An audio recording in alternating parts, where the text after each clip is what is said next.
Alright guys, I just wanted to make a quick video to discuss about the stupidity going on everywhere these days, especially regarding the Fujifilm cameras. There are two mistakes which are being happening these days.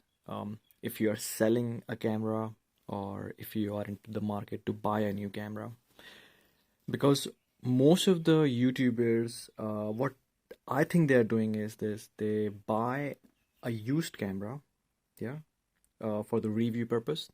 They buy it, they use it for a month or two max, and then they sell it off to buy another camera to make another review, because this is how YouTube works. The more content you bring out, the more YouTube pushes your content to more people.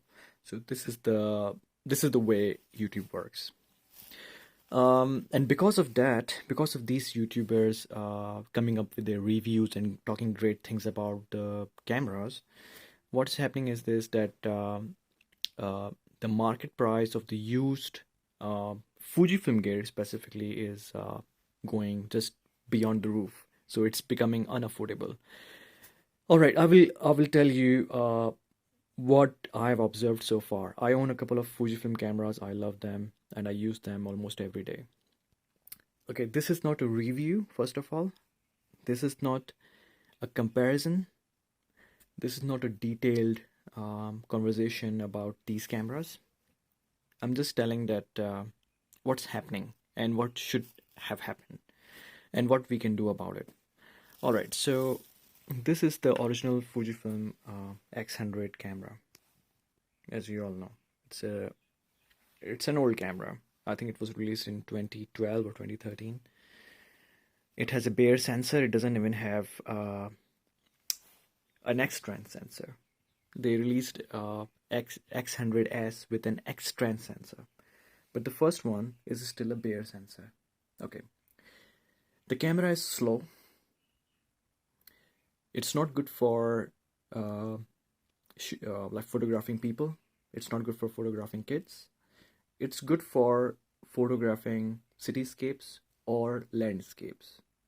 Or you just shoot it at like f4, f5, then you're fine if you are photographing people. But keep in mind, it's a bare sensor, and the market price right now in a used market in Australia is I've just seen two cameras listed in Melbourne for $800, but then the price dropped to $500, and one of them is being sold right now. $500 for this. All right, bare sensor. To be honest, useless OVF. It's not the real optical viewfinder. The camera is slow to focus. It just gives you three options to customize your film simulations, as compared to 7 film simulations in your X70 or XE3 or XE2. Slower camera. However, a much better camera, in my opinion, is this one. It's the XA2. Oh, it's the XA1. Why it's better? Because it has interchangeable lenses. It has a tiltable screen on the back. The battery life is also good because it uses the bigger batteries, as the newer cameras do. This uses NP95, whereas this is W126 or something. So this is a thicker battery. I will show you. So this is what it uses. The same battery which my XE3 uses. And the X100 here uses this one, NP95, which is a much smaller battery, gives you less shots, so there is more expense. I bought this one for $60 Australian dollars. Yes, $60 Australian dollars, just a week ago, and this one for $200 earlier this year in 2022, probably in February or January or February this year. Now they are going for $500, and this is still like, it gets listed, nobody bothers to have a look. Extremely stupid. So what I think is happening is And yes, it's a bare sensor. If this is 16 megapixel bare sensor, this is also 16 megapixel bare sensor. But no one is bothering about XA1 at all. Why I think this is a much better camera? Okay, because first of all, you can pair it up with a 27 millimeter f2.8 lens, and the screen is bloody tiltable. Wait a second. There we go. So this is good for your like hip shots. You can just keep it here, take some shots. Incredibly handy and helpful. But the problem with the X100 is, especially with the silver color one, it's a little bit flashy. Like people will notice you, and this is not pocketable. So just keep in mind that X100 series, I have X100 and X100T, including X70, they are not pocketable. So do not think that just because it's small, it's pocketable. It's not pocketable at all. You could fit it in probably a jacket pocket, but it won't fit anywhere else.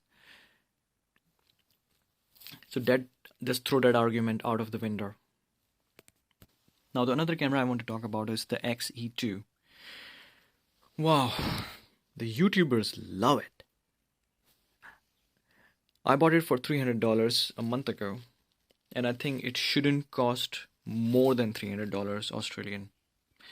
The much more capable camera and a better camera, a better value for money camera is the XE3 right here. I got two. XE3, XE3. These cameras are much more versatile. If you are getting into photography, these will help you make money because they have fast autofocus. The images are cleaner and they're fast. Beautifully designed. I have no issue using these two for a professional shoot. Yes, for a professional family photography session, no issues. But I cannot make money from this because this is slow. I cannot make from this because it's fixed lens. And I'm pretty sure I cannot make money from XE2 if I'm doing a family photography session with the small kids because the AF isn't as fast as in XE3. However, if this gets listed for, let's say, $500, and this also gets listed for $500, I have noticed that people will approach the seller of XE2. They are more interested in XE2 just because a YouTuber said so.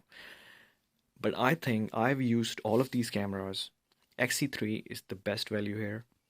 This doesn't worth. This is X Pro 1. It doesn't worth $400 Australian dollars in a used market. Doesn't worth it. It's slow. Again, OVF is useless. I believe that it's useless for my purpose. It gives you. It doesn't have like the popular film simulations, including classic chrome, acros. You get acros in XE3. You do not get acros here, and you don't get classic chrome in XA1. But under $100, it's perfectly fine. A very capable camera, much better than this X100. So please do not waste money buying something which is overhyped by a certain YouTuber. Look for other options. If you have any questions, you can ask me in the comment section below.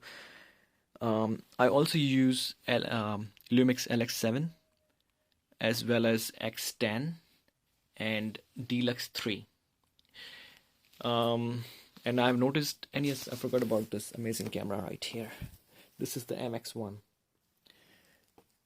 And I really think that MX1 or X10 or LX7 right here, They are much better value if you are shooting in a documentary style. If you're photographing your own family in a documentary style, you're not asking your subjects to look at the lens, stay right there. You're just photographing in a documentary style. LX1, X10, Deluxe, MX1, they are much, much, much better value and very versatile cameras than the overhyped X100 or XC2 or, to be honest with you, X100T. They're way overpriced.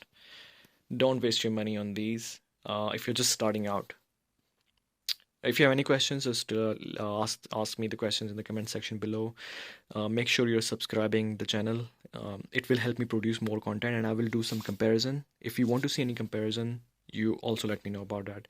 Check out my website, zanphotography.com.au. zanphotography.com.au. Thanks very much for watching. See you.